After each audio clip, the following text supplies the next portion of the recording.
আমাদের পাড়াতে বছরে এই একটা পুজো বেশ জাঁকজমক করে হয়। হ্যাঁ, জ্যৈষ্ঠ মাসের শনিবার দিন, অর্থাৎ এই লাস্ট শনিবারই চলে গেল আমাদের পাড়ার রক্ষাকালী পুজো। নিজেরাই সব কিছু ডেকোরেশন থেকে শুরু করে আলো লাগানো সব কিছুই করে। এই যে কচিকাচারা ঠাকুর নিয়ে চলে আসছে সব দাদাদের সাথে পাড়ার। আর আমার বর আর এক দাদা আছে, তারা দুজনে মিলে প্রতি বছর নিজেরা পছন্দ করে জগন্নাথ ঘাট থেকে ফুল নিয়ে আসে। ওদের ধারে সবসময় দায়িত্ব থাকে ফুলের দায়িত্ব। তার সাথে সকাল থেকে তো সাজা গোজানো তো চলেই। তো তার সাথে আমি তো বলি আমার বাড়ির জন্য একটু নিয়ে আসবে, আমার বাড়ির ঠাকুরটাকে কেন দেওয়া হবে না। তো ও ফুল টুল এনে স্নান করে ধূপ দিয়ে আমার ঘরের ঠাকুরকে এই মালাটা আমার খুব পছন্দ হয়েছে।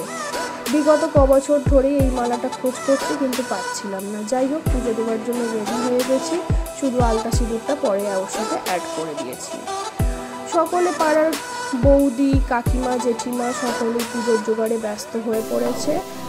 তারপর একটু খিদে পেয়ে গেল বলে আমি আর আমার বর মেয়েকে নিয়ে চলে গেলাম এই মিষ্টির দোকানে। এটা খুব ফেমাস মিষ্টির দোকান আমাদের এখানকার, তোমাদের এর আগে দেখেছি।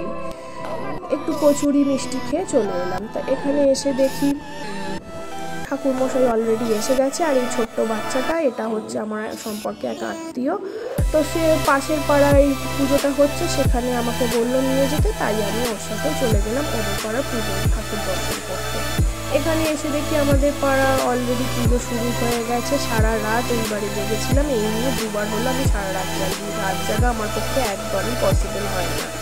এই তখনও দেখো সব বাচ্চা কাচ্চা থেকে শুরু করে বাড়ার কাকিমা, বৌদি সকলেই জেগে আছে। বেশ একটা সুন্দর পুজো রমরমা, কিন্তু প্রচণ্ড গরম ছিল। তবুও সেই সব গরমকে উপেক্ষা করেই আমরা কালী পুজোয় আনন্দ করে এবং মাকে সাজানোর দায়িত্ব নিয়ে নিয়েছিলাম। তারই মাঝে একটু করে বাড়ি যাচ্ছি, খাওয়া দাওয়া করে আসছি।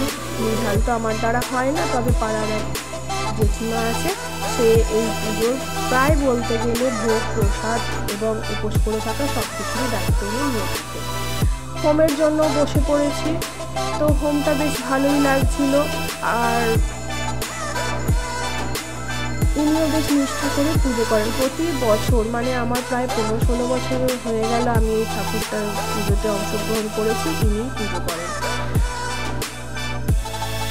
তো পুজোর মাঝে মাঝে হাসাহাসি, গল্প আড্ডা সবই তো হচ্ছিল। বাচ্চাগুলো তো কেউই ঘুমোতে যাচ্ছিল না, সবাইকেই বলা হচ্ছিল।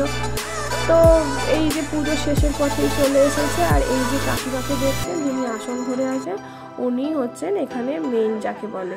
উনি উপোস থেকে শুরু করে পুজো আর্চা এবং মায়ের বেশিরভাগই কর্মকাণ্ডে যুক্ত হয়ে থাকে। তো পুজো শেষ হয়ে গেল, এবার সকলে একটু মায়ের পায়ের ফুল নেওয়ার জন্য চেষ্টা করেছে, আমাকেও দিয়েছে। তবে কিন্তু নিজের ভিডিও তো আর নিজে করতে পারি না, কেউ আমার ভিডিও করেও দেয় না। এই হচ্ছে দিনের শেষে এই ঠাকুরের ভোগটা পেলাম। তারপরে এই ঠাকুরের তো নিয়ম হচ্ছে সূর্য উদয়ের আগেই ওনাকে বিসর্জন দিতে হয়, তাই সকলে মিলে এবার বিসর্জনের প্রস্তুতি শুরু করে দিয়েছে।